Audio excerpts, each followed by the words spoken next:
করি আমাদের আজকের আলোচনার বিষয়বস্তু হচ্ছে যে গতদিন আমরা আলোচনা করেছি আমাদের পলিটিক্যাল কমিউনিকেশন। আজ আমরা ফটাফট পিওয়াইকিউ গুলো দেখে নেব এবং একটা আন্দাজ নেওয়ার চেষ্টা করব, একটা ধারণা তৈরি করার চেষ্টা করব যে কোন প্রশ্নগুলো খুব গুরুত্বপূর্ণ, যেগুলো আমাদের ভালো করে দেখতে হবে, যেগুলো বারবার পরীক্ষায় জিজ্ঞেস করছে। সো নেটের কোয়েশ্চেন্সগুলো খুব সিরিয়াসলি দেখবে, কারণ ওগুলো কিন্তু রিপিট হওয়ার সম্ভাবনা বেশি। তো দেখে নাও, চলো প্রথম প্রশ্নে চলে আসো। প্রথম প্রশ্ন বলছে দ্য নার্ভস অফ গভর্নমেন্ট, এটির অথার কে? তো এই বইটির অথার আমরা জানি যে এটা হচ্ছে কার্ল ডয়েস, 1963-তে তিনি লিখেছিলেন। তো এটা ছাড়াও তার আরও বইগুলো সম্পর্কে জানতে চেয়েছে, যেমন হচ্ছে এই বইটার নাম দেখলাম, nationalism and social communications 1953। So দেখে নেবে এটা। এরপরে রয়েছে politics and government, how people decide their fate. হ্যাঁ, যে রাজনীতি এবং হচ্ছে সরকার এবং মানুষ কীভাবে তাদের ভাগ্য নির্ধারণ করে। তো 1970-তে প্রকাশিত হয়েছে। আর হচ্ছে টাইডস অ্যামং নেশনস, যে জাতিগুলোর মধ্যে যে ঢেউ, তো 1979-এ প্রকাশিত হয়েছে। তো সিকোয়েন্সে ভালো করে দেখে নাও। এটা প্রথমটা বেরিয়েছে 1963, মানে যেটা নার্ভস অফ গভর্নমেন্ট যেটা আমরা বললাম, যেটা বারবার জিজ্ঞেস করছে, 1963-তে এসেছে। তারপরে তার আগে এসেছে আমাদের 1953-তে ন্যাশনালিজম অ্যান্ড সোশ্যাল কমিউনিকেশন। তারপরে এগুলো দেখে নিও। চলে আসো সেকেন্ড কোয়েশ্চেন। সেকেন্ড কোয়েশ্চেন বলছে the chief exponent of the political communication is. Chief exponent of the political communication Karl Deutsch. আর নতুন করে কিছু বলার নেই, খুব বারবার ভালো করে দেখে যাবে, ঘুরিয়ে ফিরিয়ে জিজ্ঞেস করছে। নাম্বার 3 হচ্ছে এখানে দেখো কার্ল ডয়েচ রয়েছে, কার্ল ডয়েচের সাথে মেলাতে বলেছে। তো মেলাতে যেটা বলেছে সেটা হচ্ছে এখানে দেখো কার্ল ডয়েচের সাথে তোমাদের আমি এটা যখন সিস্টেম থিওরি পড়াবো, সিস্টেম থিওরি একটা পড়ালাম তোমাদের আমি, সেটা হচ্ছে পলিটিক্যাল সায়েন্সে, আর একটা সিস্টেম থিওরি তোমাদের পড়ানো হবে ইন্টারন্যাশনাল পার্সপেক্টিভ থেকে। তো সেখানে দেখবে কিছু কিছু থিঙ্কার্স, আমরা রবার্ট ডালের নাম যেমন পড়েছি সেখানে আসবে, বা ইমানুয়েল ওয়ালারস্টাইনের নাম আমরা শুনেছি, ঠিক আছে? তো সেখানে ওনার আলোচনাও আসবে, এবং কার্ল ডয়েচের নামটাও আসবে। তিনিও কিন্তু ইন্টারন্যাশনাল পলিটিক্যাল সিস্টেম নিয়ে কতগুলো কথা বলেছেন, এবং সেখানেও কমিউনিকেশনস কীভাবে এই ইন্টারন্যাশনাল সিস্টেমের মধ্যে একটা বড় মেজর রোল প্লে করছে, সেই কথাগুলোও তিনি কিন্তু সেখানে বোঝানোর চেষ্টা করেছেন। তো system and process in international politics, এগুলো নিয়ে তিনি কথা বলেছেন। আমরা সিস্টেম থিওরিতে পড়তে গিয়ে এটা চর্চা করব। আপাতত এখানে শুধু দেখে নাও যে কার্ল ডয়েচের সাথে এই নাম্বারটা ঠিক হবে। চলে আসো এরপরে আমাদের পরের প্রশ্ন, 4 নম্বর, who among the following has used the concept of goal changing feedback and learning.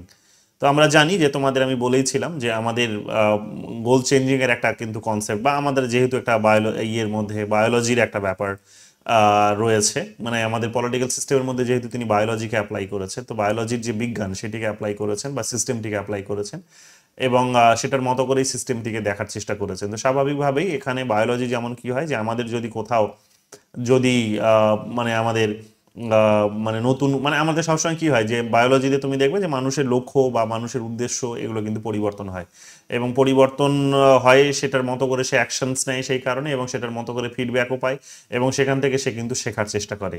তো একটা কন্টিনিউয়াস প্রসেসে সে কী করার চেষ্টা করে, প্রতিনিয়ত সোসাইটি থেকে বা প্রতিনিয়ত সেখানে কিন্তু শেখার চেষ্টা করার মধ্য দিয়ে বলতে পারো জীবের কিন্তু বা বডির কিন্তু একটা ইভলিউশনস হয়।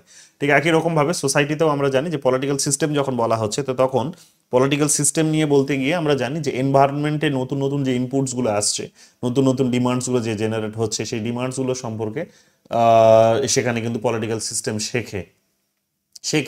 তো এখানে প্রথমে গোল চেঞ্জিং হবে, যে তার একটা উদ্দেশ্যের মধ্যে পরিবর্তন আসে, যে উদ্দেশ্যের মধ্যে, অর্থাৎ সরকার যেটা করছে এবার ধরে নাও এক প্রকার, যে সেটা হচ্ছে কি যে আগে হয়তো সরকার ধরে নাও যে ছেলেদেরকেই শুধু ভোটাধিকার দিয়েছিল, বা ছেলেদেরই ইনকামটাকে এনশিওর করেছে, তো সেটা হয়তো ফর্মাল কোনো ইনস্টিটিউশনে গিয়ে তারা জব করে। এখন তারা বলছে যে মহিলাদের চাকরিটাও আমরা বা জবটাও এনশিওর করার চেষ্টা করবো, বা ইনকামটা এনশিওর করবো। তো সেটা কীভাবে? সেটা হচ্ছে বাড়িতে বসে থেকেই হবে। তো বাড়িতে বসে থেকে তারা রান্না বান্নার কাজ করছে, তো সেটাও তো কম নয়, সেটা তো একটা বড় লেবার। তো সেটা তো তাদের বাড়িতে যে পুরুষ সদস্যরা আছে যারা বাইরে গিয়ে ইনকাম করছে, তাদেরকে তো আর্ন করতে তো হেল্প করছে পেছন থেকে। তো স্বাভাবিকভাবে এটাও তো একটা লেবার। তো চলো আমরা কি করব, ওদেরকে আজকে এখানে কিন্তু তাদের জন্য এখানে এমপ্লয়মেন্ট দেব, তাদেরকে এখানে তাদের মতো করে কি করব, আমরা তাদেরকে তাদের মতো করে স্যালারি দেব। তো তাদেরকে তাদের মতো করে স্যালারি দেবো, এই কথাটা যখন আমরা বলছি, তাদেরকে তাদের মতো করে যখন স্যালারি দেবো, যে এই কথাটা যখন বলছি, তখন কি হলো, সরকারের উদ্দেশ্যের মধ্যে পরিবর্তন আসলো বা লক্ষ্যের মধ্যে পরিবর্তন আসলো। সরকার আগে শুধুমাত্র পুরুষদেরকেই দিত, এখন মহিলাদেরকেও সেখানে কিন্তু একটা বড় লেবার হিসেবে তারা কিন্তু একটা অ্যাকনলেজ করছে।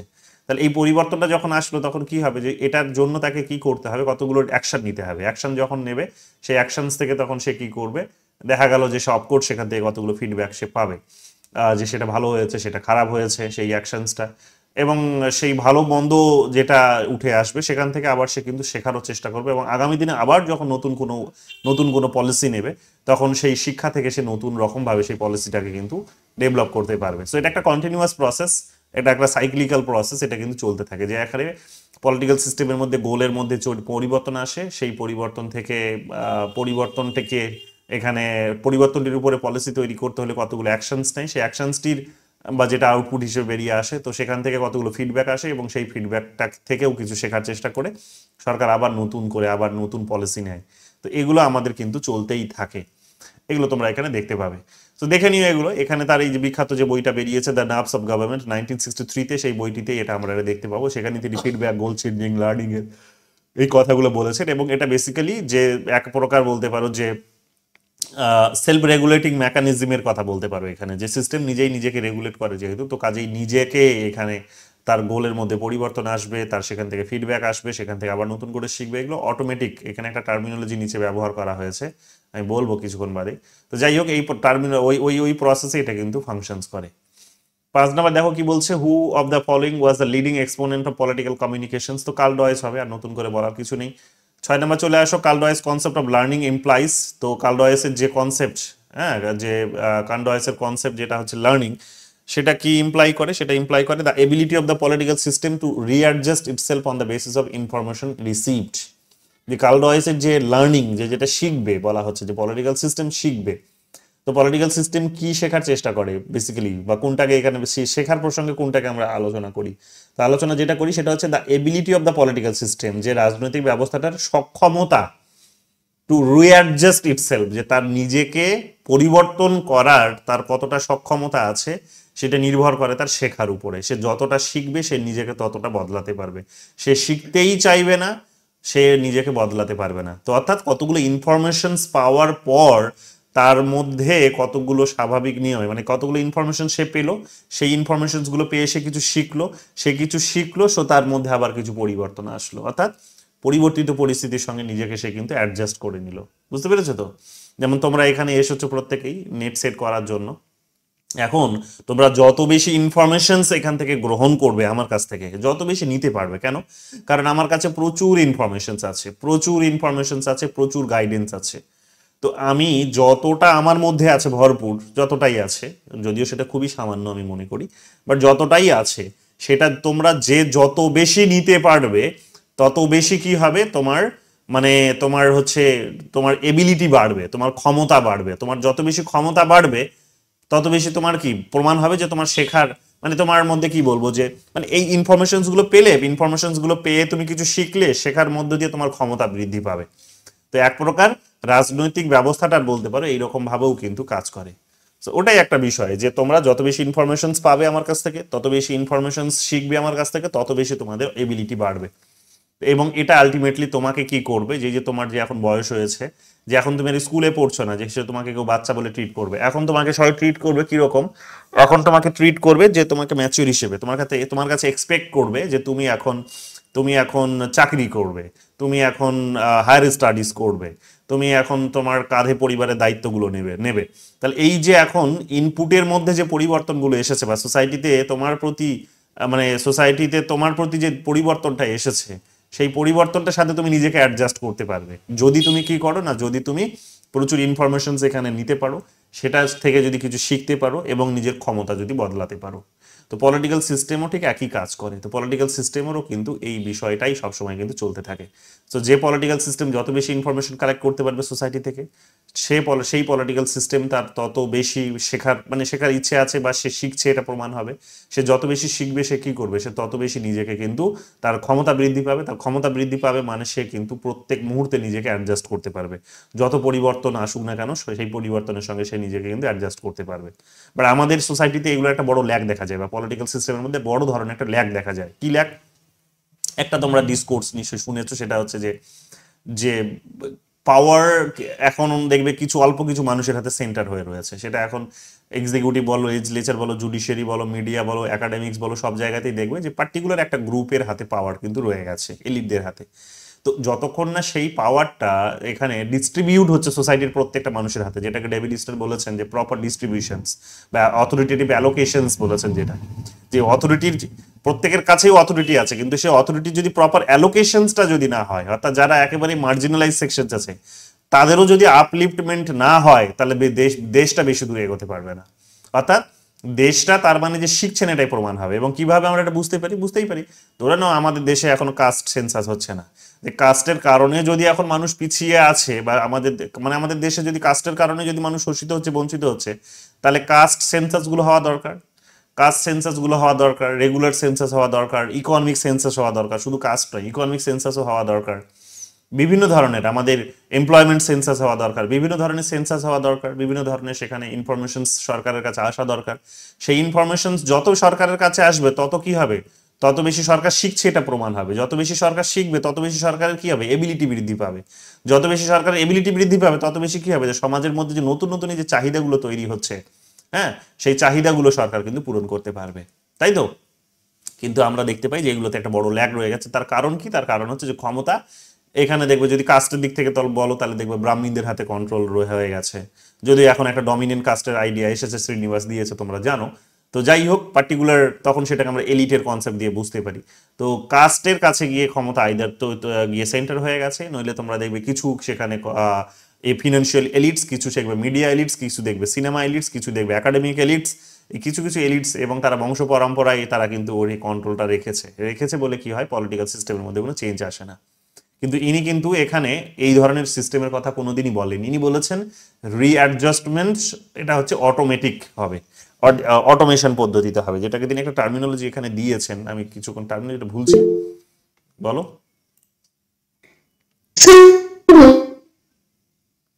বাবা এই যে জিনিসটা মানে বলেছেন যে তো ইনফরমেশনের ভিত্তিতে যখন চেঞ্জটা হচ্ছে, সেটা তো মানে সমূলে মানে পুরোপুরি চেঞ্জ হচ্ছে না, উপর থেকে জিনিসটা চেঞ্জ হচ্ছে, তাই তো? মানে বুঝলাম না, আরেকবার বলো, শুনতে পেলাম না ঠিক করে।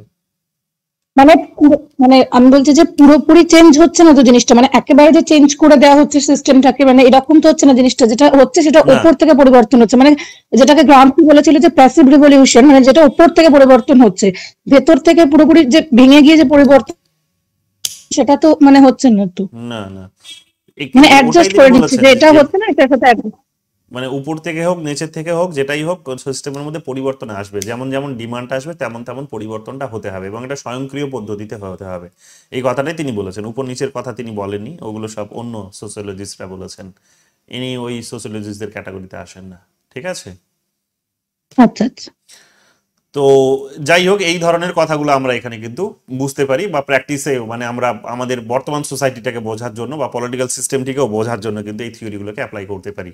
বা তোমরা যখন আগামী দিনে এগুলো নিয়ে গবেষণা করবে, তখন যেন এই থিঙ্কার্সদের এই সমস্ত নামগুলো যেন থাকে, নইলে তোমাদের গবেষণা কেউ পড়বে না, বলবে যে ইতিহাসকে সঙ্গে কোনো লিঙ্ক নেই তোমার, যে আগে আগে থিওরির সঙ্গে কোনো লিঙ্ক নেই, ইতিহাসের সাথে কোনো লিঙ্ক নেই, পড়তে চাইবে না মানুষ। তো নাম ধাম কিছু যেন থাকে অ্যাটলিস্ট, যে যেটা তুমি নিয়ে লিখছো সেটা আগামীতে অতীতে কারা লিখেছে এবং তাদের বেসিক থিওরাইজেশনসটা কী ছিল, এবং সেটাকে তুমি কিভাবে অ্যাপ্লাই করছো। কারণ তুমি যদি কারো নাম মেনশন না করে নিজেই লেখো, তাহলে মানুষ হাসাহাসি করবে। কেন? বলবে নিজেই বড় থিঙ্কার, থিওরিস্ট হয়ে গেছে, যে মানে কারো নামই মেনশন করার প্রয়োজন বোধ করেনি।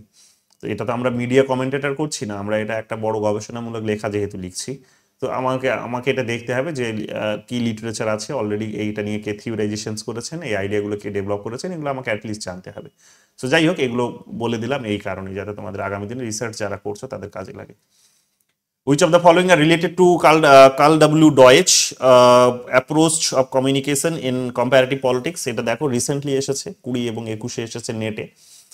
তো এটার মধ্যে আমরা দেখতে পাচ্ছি যে political system is like a machine working on the basis of information. এটা ঠিক, আমরা জানি যে মেশিনের কথা তিনি বলেছেন, যে পলিটিক্যাল সিস্টেম একটা মেশিনারি ওয়েতে কাজ করে, অটোমেশন পদ্ধতি যেটাকে বলা হয়, যে অটোমেটিক কাজ করছে, স্বয়ংক্রিয়ভাবে কাজ করছে, যে ইনফরমেশনস যেখান থেকে আসার কথা সেখান থেকে আসছে, যেটাকে তিনি রিসেপ্টর বলেছেন। তো রিসেপ্টরের মাধ্যমে ইনফরমেশন আসছে, সেই ইনফরমেশনসগুলো পলিটিক্যাল প্রসেসে যাচ্ছে, মানে কনভার্সন প্রসেসে যাচ্ছে, কনভার্সন হচ্ছে, আউটপুট বেরিয়ে আসছে, আউটপুটের একটা ফিডব্যাক আছে, ফিডব্যাকটাও প্রপার আসছে, ফিডব্যাক লুপের হাত ধরে ফিডব্যাক পেয়ে আবার নতুন করে পরিবর্তন হচ্ছে। তো একটা মেশিনারি সিস্টেমে কিন্তু এটা চলতেই আছে।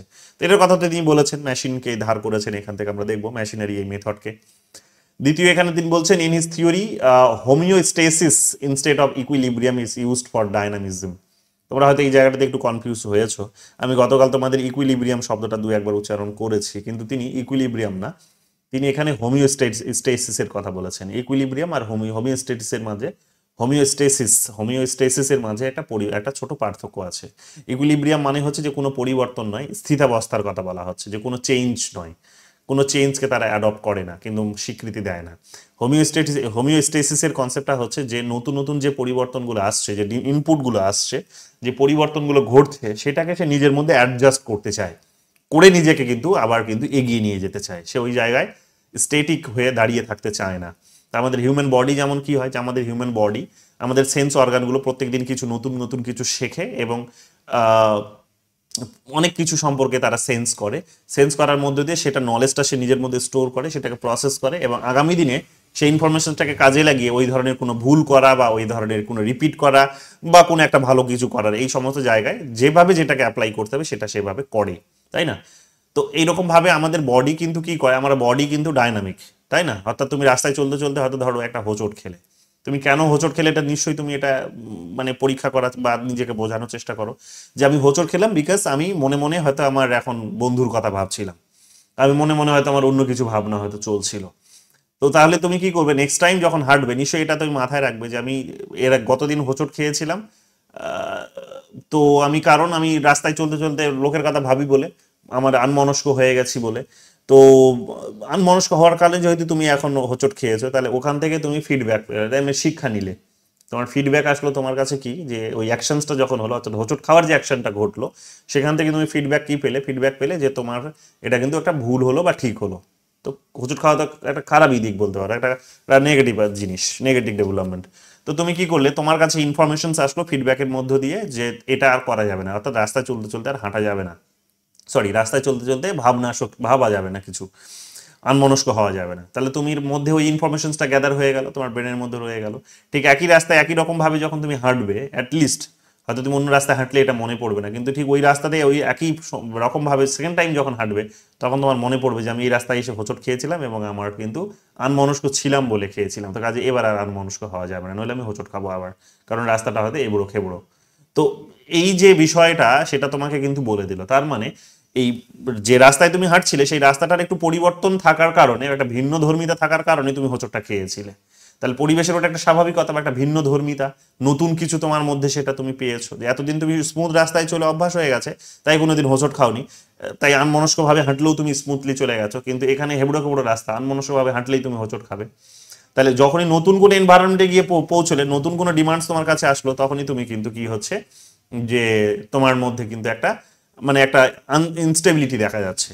এবং সেটা থেকে যদি তুমি শিখে নেওয়ার চেষ্টা করো, তাহলে তো উন্নতি হলো কি, যে সেকেন্ড টাইম আর তুমি হোঁচট খাবে না। তো হিউম্যান বডি যেমন এই ধরনের কাজগুলো করে, ঠিক একই রকম ভাবে পলিটিক্যাল সিস্টেম ওটাই করে, যে পলিটিক্যাল সিস্টেম এনভায়রনমেন্টে নতুন নতুন ইনপুট প্রচুর আসে তার কাছে, নতুন নতুন প্রবলেম তাকে প্রচুর ফেস করতে হয়, নতুন নতুন আইডিয়া সেখানে জেনারেট হয়, হিউম্যান রাইটসকে বিশেষ করে তাকে ডেভেলপ করার কাজটা করতে হয়। তো হিউম্যান রাইটস, ওয়েলফেয়ার, এগুলো ইনশিওর করার জন্য নতুন নতুন অনেক ডিমান্ডস তার কাছে আসতে থাকে। সেই ডিমান্ডসগুলোকে সে এখন কি করে, স্বাভাবিক নিয়মে যদি হ্যান্ডেল করার তার যদি ক্ষমতা না থাকে, তাহলে সে কি হবে, যে ভেঙে যেতে পারে। তো ইকুইলিব্রিয়াম কখনো এই নতুন পরিবর্তনগুলোকে অ্যাকসেপ্ট করে না, স্থিতাবস্থার কথা বলে, কথা সবসময় একেবারে স্মুথ রাস্তায় চলার কথা বলে। কিন্তু হোমোস্টেসিসের যখন কথা বলছে, তখন বলছে কি, যে না, সমাজের নিয়মটাই হচ্ছে যে হোমোস্টেসিসের মতো, যে সেখানে তার কাছে নতুন নতুন নতুন অপশন, চ্যালেঞ্জ আসবে, সেই চ্যালেঞ্জগুলোকে তাকে ঠান্ডা মাথায় কিন্তু ডিল করতে হবে। এটাই হচ্ছে হোমোস্টেসিসের কনসেপ্ট। এখানে এক্সপ্লেনেশন একটু দিয়েছি, ছোটখাটো করে ভালো করে দেখে নিও। ইকুইলিব্রিয়াম মানে স্ট্যাটিক্সের কথা বলছে, স্ট্যাটিক একটা আইডিয়ার কথা বলছে, একটা ইকুয়ালিটির কথা বলছে, একটা ইকুয়াল সিস্টেমের কথা বলছে, কিন্তু এখানে সেটার কথা বলা হয় না। এখানে সবসময় একটা ডাইনামিক প্রসেস ফাংশনস করে এবং সবসময় সেলফ রেগুলেশনের কাজটা করে, অ্যাডজাস্টমেন্টের কাজটা করে। নতুন নতুন যে সমস্ত ডিমান্ডসগুলো এসেছে, সেগুলোকে সে নিজের মধ্যে ধারণ করার মধ্য দিয়ে সে সিস্টেম এগিয়ে যাওয়ার চেষ্টা করে, এগুলো। তো ওটাই মনে পড়ছিল না, ওইটাই টার্মিনোলজিটাই হোমিওস্টেসিস বলা হয় এটাকে, ঠিক আছে? দেখে নাও। এরপরে এখানে বলেছে কমিউনিকেশনস কি হবে, কার্ল ডয়েচ, নতুন করে বলার কিছু নেই এখানে, একেবারেই সোজা সাপটা কোয়েশ্চেন দিয়েছে। কোথায় দিয়েছে এটা দেখো, কেরলে দিয়েছে 2022-এ, ভালো করে দেখে নিও। এরপর জামিয়া মিলিয়া ইসলামিয়াতে দিয়েছে, দেখো কি বলছে, an interactive process concerning the transmission of information among politicians, the media and the public is defined as. তো বুঝতেই পারছো যে কি বলছে, একটা ইন্টারঅ্যাক্টিভ প্রসেস। ইন্টারঅ্যাক্টিভ প্রসেস মানে হচ্ছে ধরে নাও আদান প্রদান হচ্ছে, যে আমি কিছু বলছি, তুমি আমাকে কিছু বলছো, আবার আরেকজন আমাদের দুজনকে কিছু বলছি, আমরা আবার তাকে কিছু বলছি, ইন্টারঅ্যাকশন, যেটাকে বলা ইন্টারঅ্যাকশনস। অর্থাৎ আদান প্রদান যেটা হচ্ছে কমিউনিকেশন, যখন এখানে আদান প্রদানের মধ্য দিয়ে হয়, যে আমি কিছু শেখাচ্ছি, তুমি কিছু শিখছো, তুমি কিছু বলছো, আমি কিছু শিখছি, এই যে এটা। তো ইন্টারাকশনস এখানে হয়, আদান প্রদান হয়, বিভিন্ন এখানে অপিনিয়ন্স আছে, সেটার মধ্য দিয়ে আমরা প্রত্যেকে কিছু শেখার চেষ্টা করি। সো এটা যখন হয় বেসিক্যালি, অর্থাৎ এই ধরনের কোনো ইন্টারঅ্যাক্টিভ প্রসেস যখন ফাংশনস করে এবং সেটার মধ্যে দিয়ে যখন কোনো ইনফরমেশনস পলিটিশিয়ানদের কাছে যায়, তখন বেসিক্যালি সেটা কি হয়ে যায়, তখন সেটা বেসিক্যালি পলিটিক্যাল কমিউনিকেশন হয়। কেন? কারণ পলিটিক্সের এখানে একটা ইনভলভমেন্ট আছে। এই কমিউনিকেশনসটা যদি শুধুমাত্র সোসাইটির মধ্যেই হতো, সেখানে পলিটিক্সের কোনো ইনভলভমেন্ট থাকতো না, তাহলে কিন্তু এটা পলিটিক্যাল কমিউনিকেশন হতো না। তা ইন জেনারেল সেটা হয়তো কোনো একটা পার্টিকুলার আইডিয়ার আমরা সোশ্যালাইজ করার চেষ্টা করছি, সেই ধরনের একটা আইডিয়া সেখানে ফাংশনস করতো, বা হয়তো আমরা এটাকে টার্ম দিতে পারতাম। কিন্তু এখানে যেহেতু পলিটিশিয়ানদের কথা বলা হচ্ছে, বা পলিটিক্সের বা গভর্নেন্সের বা গভর্নমেন্টের কথা বলা হচ্ছে, তো সেখানে কিন্তু পলিটিক্যাল কমিউনিকেশনই হবে। কেন? কারণ পলিটিক্স মানে হচ্ছে যে আমাদের উদ্দেশ্য স্বার্থগুলোকে যারা হচ্ছে এখানে পলিসিতে রিফর্ম করার চেষ্টা করে, সেটাই হচ্ছে পলিটিক্স। তো এই পলিটিক্সের সাথে যেহেতু কমিউনিকেশন, তাই এটা পলিটিক্যাল কমিউনিকেশন। 10 নম্বর দেখো এখানে কি বলছে, 10 নম্বর কমেন্ট বলছে, এখানে ম্যাচ করতে বলেছে কার্লডয়েচের সাথে। এখানে দেখে নাও, social mobilization and political development, এটা হবে সোশ্যাল মোবিলাইজেশন। ঠিক আছে, তিনি সোশ্যাল মোবিলাইজেশন, তোমাদের মোবিলাইজেশন আমি পড়াবো, মানে সোশ্যালাইজেশন পড়াবো, সোশ্যালাইজেশনে তোমাদের সোশ্যাল মোবিলাইজেশনের ধারণা আসবে। তো যাই হোক, সোশ্যাল মোবিলাইজেশন সম্পর্কে তিনি বলেছেন, পলিটিক্যাল ডেভেলপমেন্ট সম্পর্কেও তিনি বলেছেন। একটু দেখে নাও এখানে কি বলেছেন, এখানে আমি একটু নোট দিয়েছি। এখানে তার এই আলোচনাটা আমরা বেসিক্যালি দেখতে পাবো, তার যে বিখ্যাত গ্রন্থ 1953-তে প্রথম যেটা প্রকাশিত হয়েছিল, ন্যাশনালিজম অ্যান্ড সোশ্যাল কমিউনিকেশনস 1953, সেখানে তিনি এই আইডিয়াটিকে দিয়েছিলেন। এবং সেখানে তিনি বলেছিলেন সোশ্যাল মোবিলাইজেশন বলতে, যে social mobilisation as defined by Karl Deutsch refers to the process by which traditional agrarian and relative static societies transform into dynamic। যে এমন একটা সমাজের কথা বলেছেন যেখানে সমাজ কৃষিভিত্তিক বা ওই ধারাবাহিক বা ঐতিহ্যগত এইরকম একটা বা একটা একটা স্থিতিশীল অবস্থা থেকে সে যখন পরিবর্তনশীলতার দিকে যাচ্ছে, অর্থাৎ সমাজের মধ্যে কিছু পরিবর্তন আসছে। সো সে এখন কি করবে, আগ্রারিয়া থেকে হয়তো সে ইন্ডাস্ট্রিয়ার দিকে যাবে। হ্যাঁ, এই ধরনের হতে পারে। আনএডুকেটেড মানুষের সংখ্যাটা হয়তো সেখানে বেশি, সেখানে হয়তো এডুকেশন নিয়ে মানুষের হয়তো অনেক উন্নতি হচ্ছে, বা এডুকেশন মানুষের মধ্যে আসছে। ঠিক আছে, মানুষ একটা জায়গা থেকে হয়তো আর একটা জায়গায় গিয়ে বসবাস করছে, একই জায়গায় সারা জীবন সে থাকছে না। ঠিক আছে, মানুষের অর্থনীতির মধ্যে হয়তো পরিবর্তন আসছে, যে আগে হয়তো 500 টাকা বাড়ি ইনকাম করতো না সারাদিনে, সে এখন হয়তো দেখা গেলো 5,000 টাকা দিনে ইনকাম করছে। তো তার মধ্যে হয়তো পরিবর্তন আসছে, সে 50,000 টাকা ইনকাম করছে। তো এগুলো আলটিমেটলি কি বলছে, যে এগুলোকেই বলা হচ্ছে সোশ্যাল মোবিলাইজেশন। অর্থাৎ সোসাইটির মধ্যে যা কিছু পরিবর্তন ঘটছে মোটামুটি সেগুলোকে সোশ্যাল মোবিলাইজেশন বলি। এবং এই সোশ্যাল মোবিলাইজেশনগুলোর মধ্যে তোমরা দেখবে যে জেনারেলি মানুষের একটা কি হয়, যে স্টেটাসের পরিবর্তন হয়, এই ধরনের আর কি, যে ইকোনমিক, এডুকেশনস, কালচার, এগুলোর মধ্যে একটা পরিবর্তন আসে। ঠিক আছে, তো সোশ্যাল মোবিলাইজেশন বলা হয়। এবং এই মোবিলাইজেশনগুলো বেশিরভাগই তুমি দেখবে যে সেগুলো হচ্ছে কি ডাউন থেকে আপওয়ার্ডের দিকে হয়, ডাউন থেকে আপওয়ার্ডের দিকে হয়। তবে এটা যদি তোমরা কোনো ফ্যামিলি ভিত্তিক ধরো, কোনো ইন্ডিভিজুয়াল ভিত্তিক দেখো, তাহলে দেখবো অনেক সময় এটা ডাউন থেকে যে আপওয়ার্ডে যাবে তা নয়, এটা আপওয়ার্ড থেকে ডাউনওয়ার্ডও হতে পারে। যেমন তোমরা ধরে নাও সোশ্যাল মোবিলাইজেশনসগুলো তার কি হয়, যে একটা ধরে নাও যে একটা শিক্ষকের ঘরের সন্তান, তার বাবা শিক্ষক কিন্তু ছেলেকে ঠিকভাবে সে মানুষ করতে পারেনি, হতেই পারে, বা পরিবেশের কাছ থেকে সে মানে নিজের ছেলেকে মানে যে কোনো কারণেই হোক যে তার ছেলে ভালো মানুষ হয়নি, তাহলে কি হবে, সে কি আর শিক্ষক কখনো হতে পারবে? তো সে তো গিয়ে হয়তো হতে পারে সে চোর হয়েছে, গুন্ডা হয়েছে, ডাকাত হয়েছে। ঠিক আছে, সে হয়তো রেপিস্ট হবে, এই ধরনের ঘটনাগুলো হতে পারে। বা এগুলো না হলেও ধরে নাও সাধারণ কোনো একটা মানুষ, সে হয়তো শিক্ষক হতে পারেনি, সে একটা সাধারণ চাকরি করে বা দিন আনে দিন খায়, এই ধরনের হতে পারে। তাহলে তার কিন্তু সোশ্যাল মোবিলাইজেশন হলো না, তার সোশ্যাল মোবিলাইজেশন আপওয়ার্ড হলো না, তার কিন্তু ডাউনওয়ার্ড হলো। বুঝতে পেরেছো? আর অনেকের আছে কি, যে ডাউন থেকে আপওয়ার্ডে যায়। ডাউনওয়ার্ড মানে যেমন যার ছেলে হয়তো কৃষক, কেউ হয়তো একজন কৃষক, তার ছেলে আজকে গিয়ে হয়তো কি করছে, তার ছেলে হয়তো গিয়ে আজকে ডাক্তার, ইঞ্জিনিয়ার, প্রফেসর হচ্ছে, তাহলে তার মোবিলাইজেশন থেকে কিন্তু আপওয়ার্ড হলো। তো ওই সমস্ত বিষয়গুলোরই কথা বলছে। পলিটিক্যাল ডেভেলপমেন্ট কি বলছে এখানে, কার্ল ডয়েচ বলেছে যে দেখো, Deutsch sees political development as a process of institutional adaptations to the changing demands of mobilise populations. যে এই যে ধরনের সচল যে জনসংখ্যা আছে, যাদের এই যে বললাম যে যারা আজকে একটা সময় অশিক্ষিত ছিল, বাড়িতে কোনো শিক্ষার হার ছিল না, এখন তাদের প্রত্যেকেই বাড়িতে শিক্ষিত। আগে হয়তো সেখানে সাধারণ চাকরি করতো, এখন তাদের বাড়ি থেকে ডাক্তার, ইঞ্জিনিয়ার, প্রফেসর বেরোচ্ছে। তো তার মানে কি, মোবিলাইজেশন হচ্ছে। তো জনগণের মধ্যে এই ধরনের সচলতাগুলো যখন আসে, মোবিলাইজেশনসগুলো আসে যখন, তখন কি হয়, যে তখন তাদের মধ্যে ডিমান্ডেরও পরিবর্তন হয়। তারা আগে হয়তো সেখানে ডাল ভাত খেয়ে হয়তো দিন চালিয়ে নিত, এখন তারা মাছ ভাত খায়। তারা এখন মাছটা তো কাউকে চাষ করতে হবে, নাহলে তারা খাবে কি, তাই না? তো তাদের ডিমান্ডের মধ্যে পরিবর্তন এসেছে, ঠিক আছে। তারা হয়তো একটা সারাদিনে হয়তো শুধুমাত্র কাজই করে যেত, এখন তারা কি করে যে কোয়ালিটি টাইম স্পেন্ড করতে পারে। তারা আগে লেবার হিসেবে কাজ করতে, এখন তারা কিন্তু কোয়ালিটি লিভিং স্ট্যান্ডার্ড এনজয় করতে পারে। যে সপ্তাহে একটা হয়তো সিনেমা দেখতে গেল কোথাও, সেখানে হয়তো সে বড় বড় কোনো হয়তো টাউন হলে গিয়ে মিটিংয়ে সেখানে হয়তো অংশগ্রহণ করে। সে হয়তো একটা নিজের শরীর স্বাস্থ্য সম্পর্কে খুব ভীষণ সচেতন।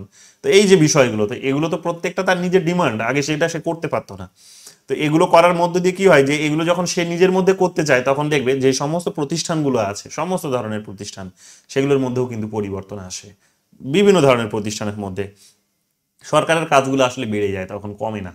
তো সরকারের কাজ বা যত ধরনের, সেটা পাবলিক হতে পারে বা প্রাইভেট, তো কাজগুলো তখন বেড়ে যায়, কাজগুলো বেড়ে যায়। দেখবে দেখবে গ্রামের দিকে দেখবে কোনো ব্যবসা বাণিজ্য নেই, বা গ্রামের দিকে তোমরা আগে কবে গেছো জানি না, আমি মাঝে মাঝেই যখন গ্রামের দিকে যাই, আমি যখন বাড়িতে যাই 6 মাস 1 মাস 6 মাস 7 মাস 8 মাস পর, তখন গিয়ে নতুন নতুন কিছু দেখতে পাই। প্রত্যেকবারই কিছু নতুন নতুন কিছু দেখতে পাই যে সেখানে মানুষের মোবিলাইজেশন কতটা হয়েছে, অনেক মোবিলাইজেশন হয়েছে।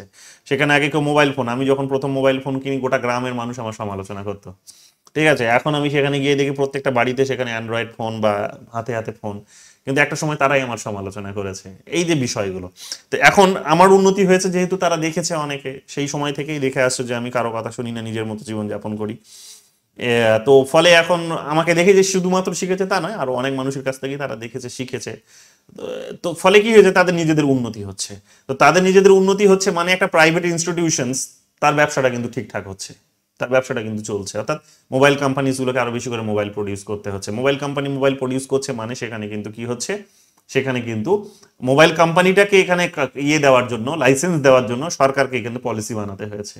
বা মোবাইল কোম্পানিটা যাতে প্রপারলি এখানে দামটা নির্ধারণ করে, সে যাতে মানুষকে না ঠকায়, সরকারকে কিন্তু এখানে এদের মার্কেটের জন্য পলিসি ডিসাইড করতে হয়েছে। সো চ্যানেল সিস্টেমে একেবারে বলতে পারে, একেবারে চ্যানেল সিস্টেমে তোমরা দেখবে এরকম ভাবে পলিটিক্যাল ডেভেলপমেন্টগুলো হয়ে থাকে। তো পলিটিক্যাল ডেভেলপমেন্টগুলো এরকম ভাবে হয়ে থাকে, ইকোনমিক ডেভেলপমেন্ট এর হাত ধরে পলিটিক্যাল ডেভেলপমেন্ট, বা পলিটিক্যাল ভাইস ভার্সাও হতে পারে এটা। State need to address the aspirations of a more educated. State need to address the aspirations of a more educated, connected and politically aware citizenry to maintain stability and legitimacy. যে এখানে সরকারকে কি করতে হয় বা রাষ্ট্রকে কি করতে হয়, রাষ্ট্রকে এই যে নতুন নতুন যে চাহিদাগুলো তৈরি হয়েছে, নিডগুলো তৈরি হয়েছে, সেই নিডগুলোকে প্রতিনিয়ত কিন্তু অ্যাড্রেস করতে হয়। তো সেগুলো কার? সবার আগে সেই অ্যাড্রেসগুলো পূরণ করতে হয়। যেমন এডুকেটেড যারা আছে, যারা হচ্ছে কানেক্টেড হতে পেরেছে, যারা রাজনৈতিকভাবে সচেতন হতে পেরেছে, তাদেরকে এখানে কিন্তু সবার আগে তাদের প্রবলেমগুলো এখানে অ্যাড্রেস করতে হয়। নইলে কি হবে না, সরকার কিন্তু তার নিজের স্থিতাবস্থা বা রাষ্ট্র তার নিজের স্টেবিলিটি ধরে রাখতে পারবে না। যেমন ধরে নাও যে এখন বাড়ির মহিলারা কিন্তু পলিটিক্যালি ভীষণ সচেতন হয়ে গেছে। কিভাবে সচেতন হয়েছে? তারা এখন গ্রামে গ্রামে টিভি ঢুকে গেছে। মানে আমি নিজেই লন্ঠনে পড়াশোনা করেছি, ঠিক আছে, ক্লাস 12 পর্যন্ত লন্ঠনে পড়াশোনা করেছি। তো লন্ঠনে পড়াশোনা করেছি, এখন দেখবে তখন টিভি বলে কিছু ছিল না, টিভি বলে তখন কিছু ছিল না। এখন দেখবো প্রত্যেকটা বাড়িতে টিভি চলে এসেছে। টিভি আসার ফলে কি হচ্ছে, এখন তারা রাজনৈতিকভাবে অনেক সচেতন হয়েছে, তারা শিক্ষিত হচ্ছে, নতুন নতুন সেখানে তারা ডিসিপ্লিন শিখছে। তো ধীরে ধীরে এগুলো যেহেতু, অর্থাৎ কমিউনিকেশন সিস্টেমটা তাদের কাছে গিয়ে পৌঁছচ্ছে, খবরের চ্যানেলগুলো তারা দেখছে, খবরের চ্যানেল দেখছে, সেখানে গিয়ে তাদের কাছে বার্তা পৌঁছচ্ছে কিছু একটা। তো এখন যে ওটাকে ম্যানেজ করতে পারছে, সে তাদেরকে ভোট ব্যাংক বানাতে পারবে। অর্থাৎ যে যত বেশি সেখানে ইনফরমেশন টিভিতে দিতে পারছে, সে তত বেশি তাদের ভোট ব্যাংক বানাতে পারবে, তাদের দখলে নিয়ে আসতে পারবে।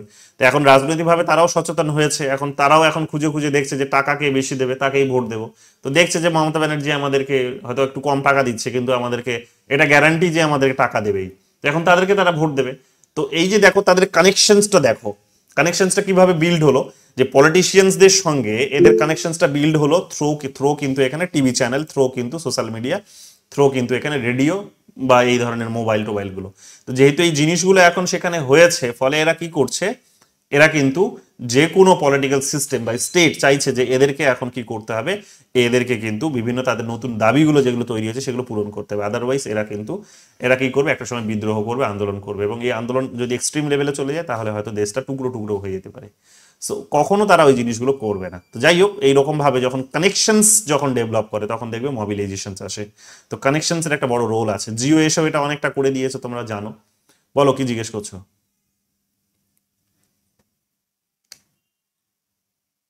না স্যার, জিজ্ঞেস করছি না, ওই যে আপনি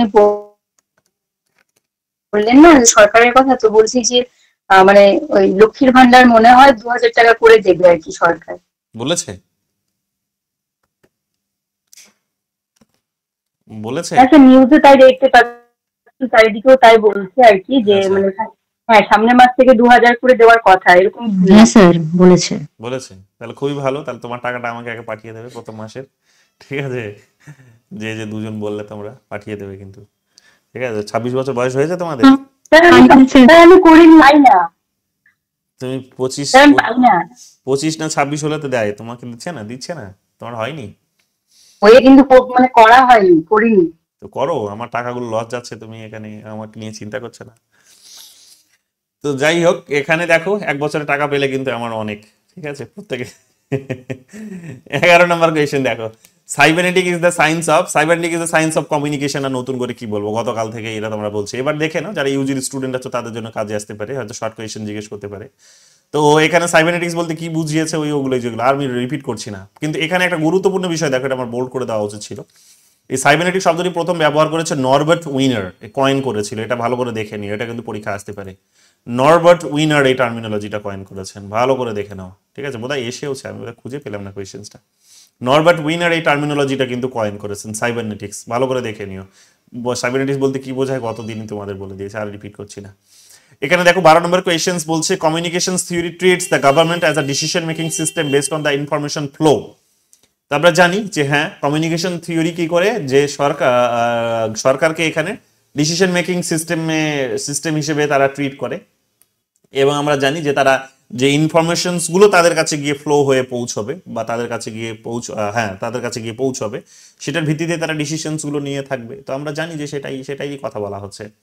রিজন বলছে কি, this is based on cybernetic model, তো ওটাকেই তো সাইবারনেটিক্স মডেল বলছে, যে একটা প্রপার নির্দিষ্ট একটা সিস্টেম মেনে কাজ করছে, সেখানে একটা হোমিওস্টেসিস কাজ করছে সেখানে। তো এই পুরো সিস্টেমটাকেই তো সাইবারনেটিক্স মডেল হিসেবে দেখানো হয়েছে, তাই না? যে মেশিনারি ওয়েতে ফাংশনস করছে, বায়োলজি যেভাবে ফাংশনস করে সেভাবে ফাংশনস করছে। তো এটা ঠিকই আমরা জানি, এই জন্য এটা ঠিক হয়েছে। চলে আসো এবার 13 নম্বর কোয়েশ্চেন্সে, cybernetics means science of control and communications. এটা গতকাল তোমাদের বইটা দেখবে, বইয়ের অনেক জায়গাতে দেখবে এটা আছে শব্দটা, কন্ট্রোল শব্দটা। তো সাইবারনেটিক্স মানেই হচ্ছে যে science of control and communication, যে মানুষের সাথে মানুষ এখানে মানে কোনো একটা বিষয়কে এখানে নিয়ন্ত্রণ করা এবং যোগাযোগটা বজায় রাখা, বা যোগাযোগ করা এবং যোগাযোগের মধ্য দিয়ে নিয়ন্ত্রণটা বজায় রাখা। তো এটাই, যে যারা অত্যধিক বেশি শিক্ষিত হয়েছে, সচেতন হয়েছে, তারা যাতে তাদেরকে যদি কন্ট্রোল করতে না পারা যায়, তাহলে তারা কি করবে, তারা বিদ্রোহ করে দিতে পারে। তো তাদেরকে এখানে কন্ট্রোল করাটা দরকার। তো সাইবারনেটিক্স মডেল সেগুলোই শেখায় বেসিক্যালি। তো যাই হোক, এখানে কন্ট্রোলটা কিভাবে করবে, অফকোর্স তাদের ডিমান্ড যেগুলো আছে সেগুলো ফুলফিল করে দিলেই এখানে কন্ট্রোলে তারা চলে আসবে। সো উদীয়মান যে নতুন নতুন ডিমান্ডগুলো তৈরি হচ্ছে, সেই ডিমান্ডগুলো টাইম টু টাইম তোমাকে ডিসিশন মেকিং প্রসেসের মধ্য দিয়ে আউটপুট হিসেবে কিন্তু ফুলফিল করতে হবে। যদি করতে পারো তাহলেই কিন্তু তোমার এখানে প্রপার কন্ট্রোলটা তুমি রাখতে পারবে, otherwise it is difficult to maintain control. তো এই কারণে আমরা সাইবারনেটিক্স মডেলটিকে ব্যবহার করতে দেখি, যেটা একটা প্রপার সিস্টেম মেনটেন করে এখানে কন্ট্রোল করার কথা বলে, প্রপার সিস্টেম মেনে। অর্থাৎ কন্ট্রোলগুলো যেন এমন না হয় যে সেখানে অনেক আরবিট্রারি কোনো কন্ট্রোল না, যে সেখানে মানুষ চাইছে হয়তো সেখানে চাকরি, আর তুমি দিচ্ছ লাঠিপেটা করছো, তো সেটা হবে না, ওটা কন্ট্রোল নয়। কারণ ওটা হয়তো কিছুদিন টিকে থাকবে, বেশি দিন টিকবে না।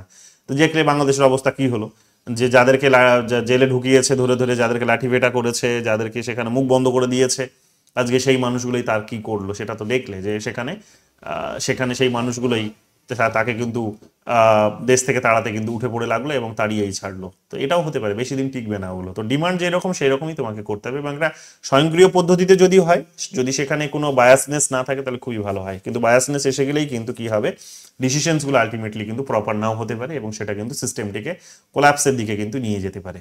তো দেখলে বাংলাদেশ এভাবেই কোলাপস করে গেল, কারণ প্রপার সিস্টেম ইনফরমেশন তাদের কাছে কিন্তু পৌঁছয়নি, সরকারের কাছে পৌঁছয়নি। Who has given the concept of cybernetics? এটা হচ্ছে কার্ল ডয়েস। আর নতুন করে কি বলবো, কার্ল ডয়েসের নাম দেখে নাও ভালো করে, বারবার গুরুত্বপূর্ণ প্রশ্ন। 15 নম্বর কোয়েশ্চেন দেখো, cybernetics is the science of communications. Repeat questions চলে আসো এখানে, ইউনিভার্সিটি অফ হায়দ্রাবাদ মাস্টার্সে এসেছে 2014, cybernetics is the science of communication. আবার রিপিট কোয়েশ্চেন্স। কেরলের সেটে 2022-এ এসেছে, দেখো, the cybernetic approach to the study of politics was first applied by, তো এটা কার্ল ডয়েস হবে, ভালো করে দেখে নাও, কার্ল ডয়েস। এটা Karl Deutsch study of politics, হ্যাঁ, রাজনীতিতে যখন প্রয়োগের কথা বলবে তখন এটা কিন্তু কার্ল ডয়েস হবে, কিন্তু রবার্ট উইনার কিন্তু এই টার্মিনোলজিটা কয়েন করেছিলেন, এটা ভালো করে মাথায় রাখবে, ঠিক আছে? রবার্ট ওয়েইনার এটা বলেছেন ইন সোশ্যালজিতে বলেছেন, কিন্তু পলিটিক্সে তিনি এটা দেখিয়েছেন, পলিটিক্সে কার্ল ডয়েস দেখিয়েছেন। ঠিক আছে, এখানে দেওয়াই আছে, দেখবে। The word cybernetics was first defined by Norbert Wiener in his book 1948 of that title as the study of control and communications in the animal and the machines, যে অ্যানিমাল এবং মেশিনের উপরে ব্যবহার কিভাবে হবে। ঠিক আছে, তো অ্যানিমাল মেশিন মানে সায়েন্স সোসাইটি নয়, অ্যানিমাল এবং মেশিনের কথা বলেছেন।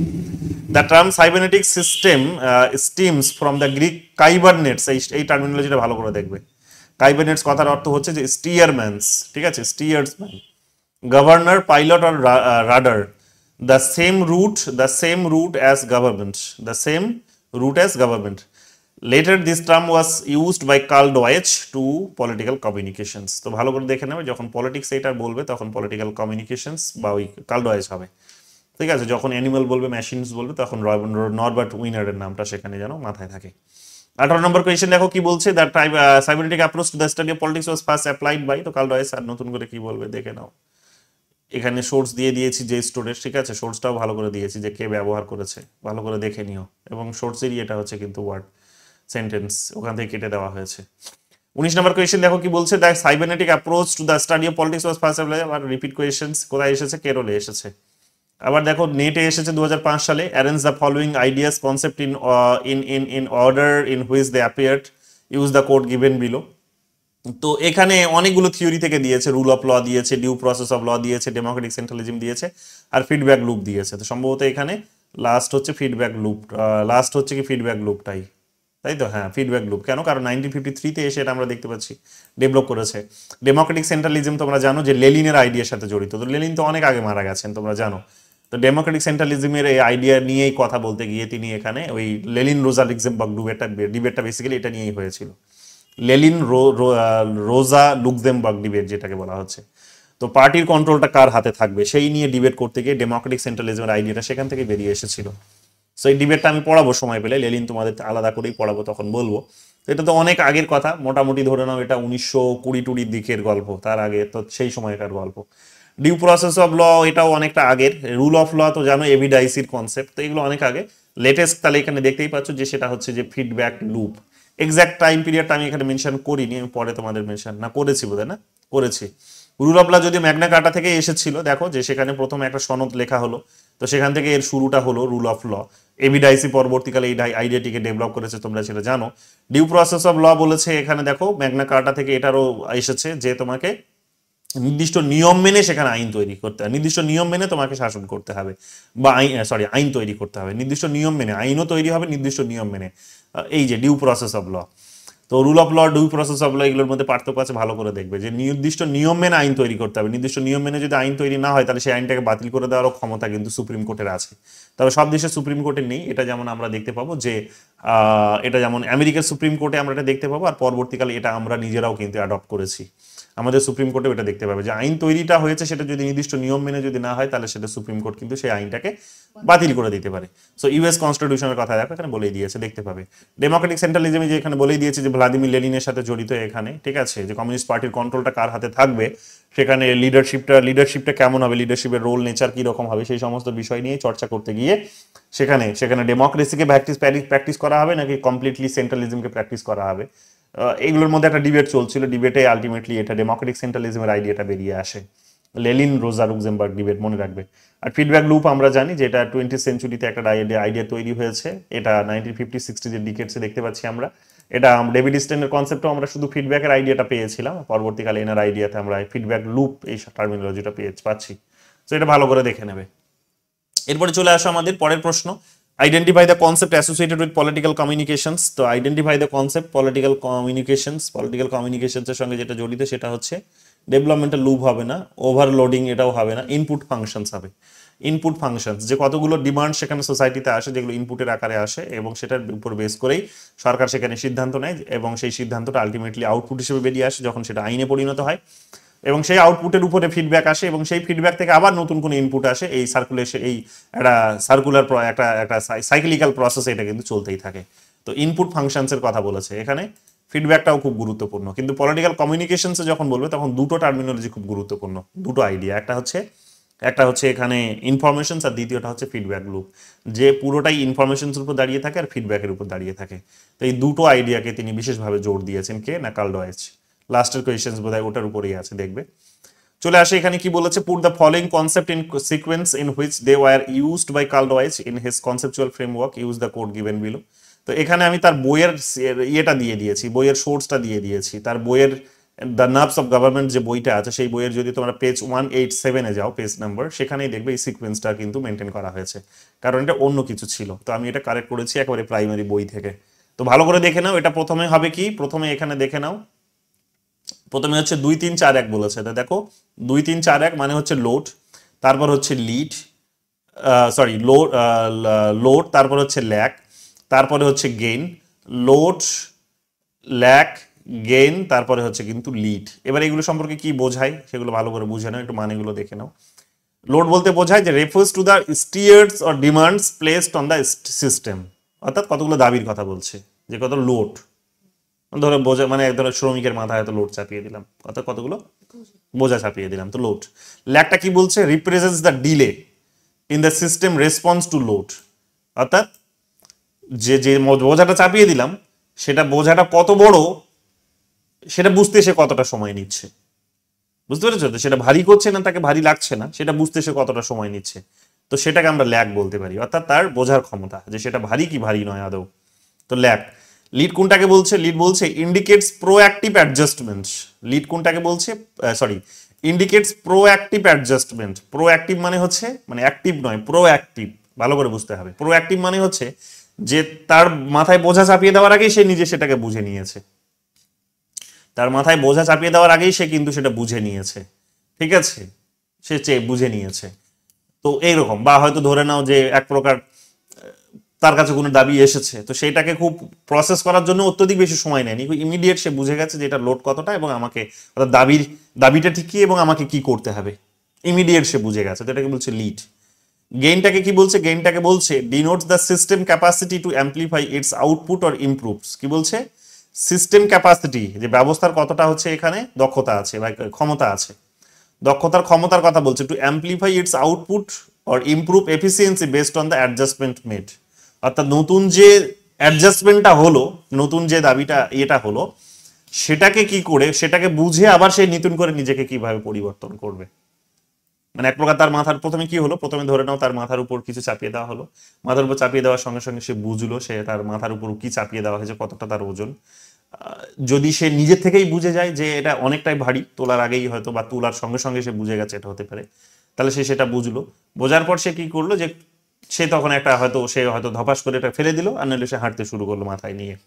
এবার যাই করুক না কেন, ওখান থেকে যে যেই যে যে ইয়েটা পেলো, মানে যে এক্সপিরিয়েন্সটা পেলো, সেটার মধ্যে থেকে সে কি করবে, আগামী দিনের জন্য তৈরি রাখবে, যে তার মানে আগামী দিনে আমাকে কিরকম ভাবে রেডি হয়ে আসতে হবে এত বড় একটা বোঝার জন্য। তো এইটাকে বলছে গেইন। এগুলো একটু বোঝানোর চেষ্টা করা হয়েছে, একটু ডিফিকাল্ট লাগে একটু শুনতে, বাট এইরকম ভাবেই মনে রাখবে, নিজের মতো করে বানিয়ে নিয়ে। 23 নম্বর কোয়েশ্চেন্সে চলে আসো। 23 নম্বর কোয়েশ্চেন্স বলছে, হু among the following has use the concept of goal changing and learning in his conceptual framework. তো কনসেপচুয়াল ফ্রেমওয়ার্কে এখানে নতুন করে কি বলবো, গোল চেঞ্জিং, লার্নিং, তারপরে এখানে ফিডব্যাক, এগুলোর কথা তোমরা পড়লে, এটা কার্ল ডয়েচের কথা, প্রথম প্রশ্নই বোধহয় ছিল এটার উপরে। 24 নম্বর কোয়েশ্চেন দেখো কি বলছে, ম্যাচ করতে বলেছে এখানে এনকোডিং ডিকোডিং আছে। কার্ল ডয়েচ হবে, তোমরা জানো কমিউনিকেশন থিওরি তোমাদের এর আগেও পড়িয়েছি আমি পাবলিক অ্যাডমিনিস্ট্রেশনে, সেখানেও বলেছি এনকোডিং ডিকোডিং। এনকোডিং কনসেপ্টটা কি, এনকোডিং কনসেপ্টটা হচ্ছে ধরে নাও যে অনেক ধরনের কিছু হতে পারে, অর্থাৎ যেটা কমিউনিকেশন, যে কোনো কমিউনিকেশন বা কোনো একটা বিষয়কে সেখানে যেটা দিয়ে তুমি কোনো কিছুকে ইন্ডিকেট করছো, সেটাকে বলা হচ্ছে এনকোড। ধরো এখন এখানে চোখ মারলাম, ফেশিয়াল এক্সপ্রেশন সেটা আমার, যে ধরো আমি এখন চোখ মারলাম, চোখ মেরে আমি হয়তো কিছু একটা বোঝাতে চাইলাম, আমার ফেশিয়াল এক্সপ্রেশন সেটা। এখন তুমি হয়তো একরকম ভাবে বুঝলে, অন্যজন আর একরকম ভাবে বুঝলো। এবার এক্স্যাক্ট আমি যেটা বোঝাতে চেয়েছি, যার সাথে আমার একই ধরনের কমিউনিকেশন আগেও হয়েছে সে কিন্তু বুঝতে পারবে, যার সাথে আগে একই রকম কমিউনিকেশন, এই ধরনের কমিউনিকেশন আগে কখনো হয়নি, সে কিন্তু নিতে পারবে না, সে সেটাকে কিন্তু খারাপভাবে নেবে বা অন্যরকম ভাবে মিন করবে, সে সেটাকে উল্টো করে নিতে পারে, সে নিজের মতো করে সেটা ইন্টারপ্রেট করবে। তো ফলে কি হচ্ছে, এই যে তাহলে চোখ মারাটা এখানে কিন্তু আমার যেটা বোঝাতে চাইছি সেটাকে এনকোড করলাম আমি চোখ মারা দিয়ে, কাইন্ড অফ। তো আমি কিছু একটা ওয়ার্ড ব্যবহার করছি, সেই ওয়ার্ডটার এখন কি বোঝাতে চাইছি, আমি একটা হাততালি দিলাম, হাততালি দিয়ে আমি হয়তো এখন একটা কিছু বোঝাতে চাইলাম, তাহলে আমার হাততালিটা এখন এই যে একজন কেউ বুঝলো কেউ বুঝলো না, তাহলে যে বুঝলো সে কিন্তু ওটা বুঝেছে যখন, তার মানে সে ডিকোডও করতে পেরে গেছে যে আমি হাততালি দিয়ে কি বোঝাতে চাইলাম।